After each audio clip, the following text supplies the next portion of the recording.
박근혜 대통령이 대구공항과 K2 공군기지 통합 이전 방침을 밝힌 것과 관련해 이전 후보지가 어디가 될지 관심이 쏠리고 있습니다.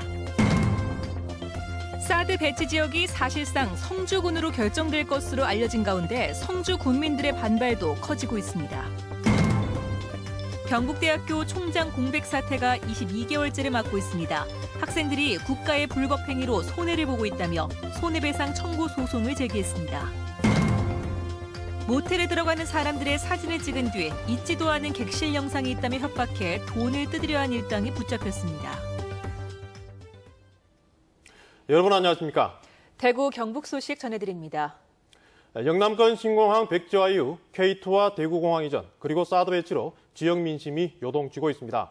오늘도 관련 소식부터 전하겠습니다. 고고도 미사일 방어체계 사드는 성주군 성산리로 사실상 결정된 것으로 알려지고 있습니다. 어제부터 사드 배치 지역으로 거론되기 시작한 성주군의 반발이 걷잡을 수 없이 커지고 있습니다. 한태현 기자가 보도합니다. 한미 국방당국이 성주를 사드 배치 최적 부지로 평가한 이행 보고서를 조만간 양국 국방장관에게 보고하고 빠르면 다음 주 배치 지역이 발표될 것으로 알려졌습니다. 복수의 정부 관계자는 행정적인 승인 절차가 진행 중인 것으로 안다고 밝혔고 변수가 생기지 않는 한 한미 공동 실무단이 평가한 지역으로 결정될 것으로 보인다고 전했습니다. 이 같은 내용이 언론을 통해 보도되면서 성주 지역의 민심도 들끓고 있습니다. 해발 400m 고지에 자리 잡고 있는 공군 성산포대에 사드가 배치되면 레이더에서 발생하는 전자파 위험 반경이 최대 5km에 달해 인구 밀집 지역인 성주 대부분 지역이 영향권에 들어간다고 성주군은 주장하고 있습니다.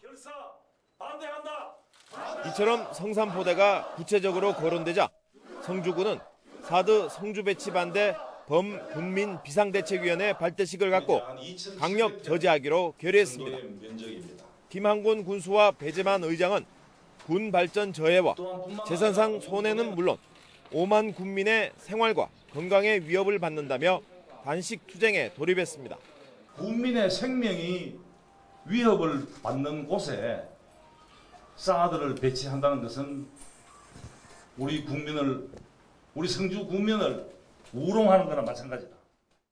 만일 우리 군이 사드 배치 지역으로 확정된다면 모든 수단과 방법을 동원해 강력 저지할 것이며 성주군은 앞으로 범군민 권리대회와 서명운동, 국방부 항의 방문 등 정부에 대한 반발 수위를 높여나가기로 했습니다. MBC 뉴스 한태현입니다. K2와 대구공항을 통합 이전하겠다는 대통령 발언이 나오자 벌써부터 대구 인근 시군이 유치에 나서기 시작했습니다. 정부도 곧 이전지 선정을 마친다는 계획입니다. 금교진 기자가 취재했습니다. 군의 군 일대에 광활하게 펼쳐진 평야 지역. 군공항 2.7km, 민항 3.2km에 이르는 활주로를 모두 포함해 1,400여만 제곱킬로미터를 수용할 수 있습니다. 신대구공항 유치에 나선 군의군이 입지로 내세우는 곳입니다. 의성군은 편리한 교통망을 앞세운 안개평야 일대를, 예천군은 기존 공군기지가 있는 유천면을, 영천시는 금호와 대창, 임고면을 유치지역으로 앞세우고 있습니다. 칠곡 양목과 경주 건천도 신대구공항 후보지로 거론되고 있습니다. 대구 인근 시군들이 공항 유치 전에 이처럼 뛰어든 것은 대구공항과 K2가 가지는 경제적 효과가 지금 현재 농촌 문제를 한꺼번에 해결할 수 있다고 보기 때문입니다. 당장 신대구공항을 짓는 6년 동안 해마다 1조 5천억 원의 생산 유발 효과와 10만 6천 명의 고용 효과가 기대되고 있습니다. 특히 K2에 주둔하는 인력만 만여 명이 넘어 적지 않은 경제 효과가 있는 것으로 분석됐습니다. 공항이 들어오면은 인구 유입 효과가 만 5천 명 정도 더 나옵니다. 그러면 젊은 사람이 오고 경제적인 효과 이게 등등 말할 수가 없지요. 신대구공항은 공군이 주력 전투기 F-15K를 함께 사용하는 만큼 무엇보다 군의 작전 운용성이 우선적으로 고려될 수밖에 없습니다.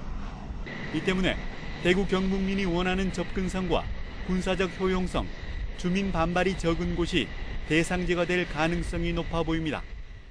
이제는 접근성은 좀 더 부족하지만 작정 운영선과 주민 투표를 통과할 수 있는 지역에 따른 데는 나올 것이고 등등 이제 뭐 서너 군데가 세 군데 네 군데가 나오면 그걸 가지고 국방부가 각 후보지 실사를 이미 끝낸 것으로 알려진 가운데 정부도 한두 달 안에 신대구공항 입지를 정하겠다고 밝혀 공항 이전이 급물살을 탈 전망입니다. MBC 뉴스 금교신입니다. 정부는 오늘 이석준 국무조정실장 주재로 관계부처 회의를 열고 대구공항 통합 이전에 따른 정부 내 특별대책팀을 구성했습니다. 특별대책팀에는 국방부와 국토부, 기재부와 대구시 등의 참가가 결정됐고 앞으로 군공항 이전 사업 방식과 절차, 민항기능 이전 방안, 이전 후보지 선정 등을 논의할 예정입니다. 정부는 대구공항 통합 이전 특별대책팀 1차 회의를 대구시와 협의해 이번 주 내로 열 예정입니다. 새누리당 유승민 의원은 박근혜 대통령이 대구공항과 K2 공군기지 통합 이전 방침을 밝힌 것은 환영할 만한 일이라면서 이전터를 찾는 작업이 대통령 임기 내에 빨리 진행되기를 바란다고 말했습니다. 유 의원은 민간공항은 국토부가 비용을 담당해야 한다는 입장도 밝혔습니다. 새누리당 조원진 의원도 영남권 신공항 백지화에 따른 성남 민심을 잠재우는 데 도움이 될 것이라면서 대구 경북 인사들이 정부의 태스크포스 팀에 참여해 지역 사정과 민심을 전달해야 한다고 말했습니다. 경북대학교 총장 공백 사태가 2년 가까이 계속되고 있습니다. 학생들은 국가의 불법 행위로 손해를 입고 있다며 손해배상 청구 소송을 제기했습니다. 윤영용 기자가 취재했습니다.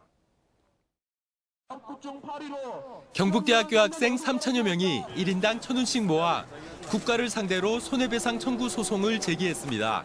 총장 공백 상태가 이어지면서 학교의 중장기 발전 계획을 세우지 못했고 기업들도 MOU 맺기를 꺼리면서 취업에 불이익을 받았다는 겁니다. 또한 학생들의 투표권이 침해됐고 구성원들의 분열과 갈등으로 정신적 피해를 입었다며 1인당 10만 원씩 모두 3억 원을 손해배상금으로 청구했습니다. 교육부가 총장 임명 제청을 하지 않는 것은 모두가 잘못됐다고 이야기합니다. 하지만 잘못됐음에도 불구하고 어쩔 수 없으니까 굴복해야 된다라는 그 역사를 저희 후배들한테 남겨주기 싫었고 경북대는 지난 2014년 총장 후보 투표 결과 1순위와 2순위 후보를 교육부에 추천했지만 교육부는 별다른 이유 없이 다시 선정할 것을 요구했습니다. 거부 처분을 할 경우에는 반드시 어떠한 이유로 우리가 거부한다라는 이유 제시를 하게끔 되어 있습니다. 이게 내 마음대로 이렇게 왔다 갔다 하는 부분이 아니잖아요. 1순위 김사열 교수가 총장 임용 제청 거부 처분을 취소해달라며 소송을 해 이겼지만 교육부가 불복해 지금까지 총장 직무대리 체제로 운영되고 있습니다. 한편 지난주 교육부가 경북대에 총장 후보자를 다시 추천해달라는 공문을 보낸 가운데 22개월을 끌어온 총장 공백 사태가 끝날지 관심이 쏠리고 있습니다. MBC 뉴스 윤영균입니다. 국립대 총장 후보자 선출을 위해 구성하는 총장추천위원회에 교직원과 학생 등 대학 구성원 위원회 비율이 종전 75%에서 90%로 확대됩니다. 또 총장 후보자 선출 때 서면 심사와 심층 면접, 정책 토론을 할 수 있고 대학 구성원 의견을 반영해 정책 평가도 할 수 있습니다. 교육부는 오늘 이 같은 내용의 교육 공무원 임용령 일부 개정안을 의결했습니다. 2년 전 염전 장애인 노동착취 사건을 계기로 전국 일제조사가 이뤄지면서 인권 사각지대가 많이 없어졌습니다. 그런데 울진의 한 농촌에서 이장이 장애인이 되려다가 40년 가까이 일을 시켜 노동착취 논란이 일고 있습니다. 김기영 기자가 취재했습니다. 지체장애 1등급인 53살 박모 씨. 고된 노동에 시달리다 2달 전 현재 장애인 시설로 거처를 옮긴 뒤 상당히 밝아졌습니다. 박 씨는 10살 남짓 때부터 울진군 북면의 한 마을에 의탁됐는데 자신을 키워준 이장집 농사일을 도맡아 왔습니다. 농한기에는 공사판 막노동까지 했다고 마을 주민은 털어놓습니다. 좀 쉴 틈이 있으면 밖에 노가다를 간다든가 다른 동네에 일을 도와주러 간다든가. 심지어 기초생계급여와 주거비 등 월 81만 원에 이르는 정부 수급비까지 후견인인 이장 부부가 관리해 왔습니다. 사회복지 통합 전산망이 구축된 2010년 이전은 파악하기 어려워 제외하더라도 이후부터 지급된 정부 수급비는 4,800만 원. 이장은 월 10만 원짜리 정기적금을 23개월 동안 넣어주고 의식주 비용을 제하면 남은 돈은 없다고 말했습니다. 없다리. 뭐 반찬 다 사고 옷 다 사고 뭐 한 개를 없다리. 의식주는 열악했다고 목격자들은 증언합니다. 방에서 옷하고 이렇게 또 여러 가지 복합적인 냄새가 정말 코를 찌를 정도로 찌른내 비슷한 냄새가 많이 났었어요. 먹을 걸 넉넉히 달라고 말하면 돌아온 건 핀잔뿐이었습니다. 밥 먹는 차나비 장소 반찬도 다 썰어먹고 마을을 처먹고 사는 여 마을에 붙어있는 보따리사가 나가쁘지 마을에 여기 있는. 경찰은 2년 전 장애인 인권단체와 실태 조사를 벌였지만 결과는 흐지부지 됐습니다. 그 이후에 궁금해서 저희가 전화해서 어떻게 됐습니까 하고 여쭙잖아요. 네. 그러니까 저희가 알아서 잘 해결했습니다 해서 저희는 이제 그 다음부터는 몰랐죠. 합동조사에 참여한 울진군도 이상한 점을 찾지 못했다가 최근에야 박 씨를 시설로 안내한 것입니다. 이장은 5월 27일 그러니까 박 씨가 시설로 옮긴 지 한 달 뒤 지역사회에서 장애인 착취라며 문제시되자 오래전부터 박 씨 몫이었던 공시지가 기준 570만 원짜리 토지 3,000제곱미터를 이전해 줬습니다. 이에 대해 이장은 박 씨가 지체 장애인이어서 등기 이전이 쉽지 않아 최근에야 마무리됐고 가족처럼 살아 착취는 없었다고 해명했습니다. MBC 뉴스 김기영입니다. 앞서 관련 보도가 있었는데요. 이 숙박업소에 들어가는 사람들의 사진을 찍은 뒤 있지도 않은 객실 영상이 있다며 협박해 돈을 뜯으려 한 일당이 붙잡혔습니다. 이 돈을 보낸 피해자는 없었지만 일부 피해자들의 사진이 가족들에게 공개되기도 했습니다. 김은혜 기자입니다. 대구의 한 모텔 주차장. 한 남성이 통화를 하는 척 배회하다가 차량 앞유리에 남겨진 전화번호를 찍습니다. 20살 이모 씨 등 8명은 인터넷 아르바이트 광고를 본 뒤 대구와 부산 등지 모텔을 돌며 모텔에 들어가는 사람들과 전화번호를 몰래 촬영했습니다. 이들이 확보한 정보를 팔아 넘긴 곳은 중국의 피싱 조직. 중국 조직은 모텔 객실 동영상을 확인하라며 악성 코드가 담긴 메시지를 12명에게 보낸 뒤 스마트폰에 저장된 전화번호를 빼냈습니다. 모텔 방에서 촬영했다는 동영상은 존재하지도 않았지만 이들은 가족의 영상을 유포하겠다며 사람들을 협박했습니다. 그런 내용이든 뭐 대화 안 되지 뭐. 내가 이게 지금 따끈따끈한 게 올라왔을 때는 원본이지. 이거 걸고 돌았으면 그게 얘기가 되나요 이게? 어느 식이면 안 돼요? 돈을 줘야지 돈을. 예. 300만 원만 보내 300만 원. 피해자들이 즉각 경찰에 신고해 금전적인 피해는 없었지만 일부는 사진이 가족에게 공개돼 곤욕을 치르기도 했습니다. 음란 화상 채팅을 이용하여 개인정보를 탈취한 뒤 금품을 요구하는 몬캠 피싱에서 진화한 신종 피싱 범죄라고 보시면 되겠습니다. 경찰은 중국 피싱 조직을 검거하기 위해 수사를 계속하고 있다며 출처가 불분명한 실행 파일을 다운받거나 인터넷 파일 주소 URL을 클릭하지 말 것을 주문했습니다. MBC 뉴스 김은혜입니다. 대구 달서경찰서는 지난 2일 대구 달서구의 한 아파트 화단에서 흙놀이를 하던 6살과 7살 어린이가 손과 팔에 화상을 입은 사건과 관련해 흙의 성분을 국립과학수사원에 의뢰해 분석한 결과 아세톤 종류의 유기용제가 검출됐다고 밝혔습니다. 소방서의 1차 성분 검사에서 나온 염산은 검출되지 않았는데 경찰은 피해자 측에 이런 사실을 알리고 정확한 원인 물질 규명과 가해자 수사를 계속 이어가고 있다고 덧붙였습니다. 2016 대구국제 뮤지컬 페스티벌 딤프가 어제 폐막했습니다. 딤프는 현재 유네스코에 대구를 음악도시로 신청해두고 기다릴 정도로 대구를 음악도시로 부각시키는데 오페라 축제와 함께 큰 역할을 했는데요. 10년째를 맞은 딤프의 성과와 과제를 짚어봅니다. 김철우 기자입니다. 국내 유일의 뮤지컬 어워즈로 또 아시아를 대표하는 뮤지컬 축제로 우뚝 선 딤프. 올해 뮤지컬 페스티벌도 성황리에 끝낸 딤프는 시작 당시만 해도 해외 유명작을 섭외하기에 바빴지만 이제는 비용을 부담하면서까지 딤프에 참가하려는 해외 팀들이 늘고 있습니다. 대구에 사는 딤프가 한국을 대표하는 뮤지컬 축제로는 자평을 할 수 있는데 좀 더 글로벌적인 거는 우리 조직이 많이 부족하다. 10년간 국내외 뮤지컬 축제로 자리매김을 했다면 앞으로 10년 딤프 앞에 놓인 과제는 산적하다시피 합니다. 간추려 보면 크게 3가지 정도로 꼽을 수 있습니다. 무엇보다 딤프가 대구시 예산 지원을 받다 보니 예산 규모에 따라 작품이 달라지고 예산이 3월쯤 확정되다 보니 홍보 마케팅을 위한 시간이 너무 부족하다는 것입니다. 또 서울 위주로 이루어지는 기획 제작 노하우와 능력을 이제 대구 자체적으로 길러야 한다는 것입니다. 끝으로 돈이 되는 이른바 뮤지컬 시장을 아직도 열지 못했다는 것은 풀어야 할 숙제입니다. 뮤지컬의 견본 상품을 만들어서 그것을 국내외적으로 투자를 성사시키고 판매를 촉진하고 또 더 좋은 업그레이드된 상품으로 발전하는 뮤지컬 아트페어를 통한 산업화와 직업 교육 차원의 뮤지컬 아카데미, 또 뮤지컬을 통한 대구의 인적 물적 네트워크 형성 등이 앞으로 10년 딤프가 고민해야 할 과제일 것입니다. MBC 뉴스 김철우입니다.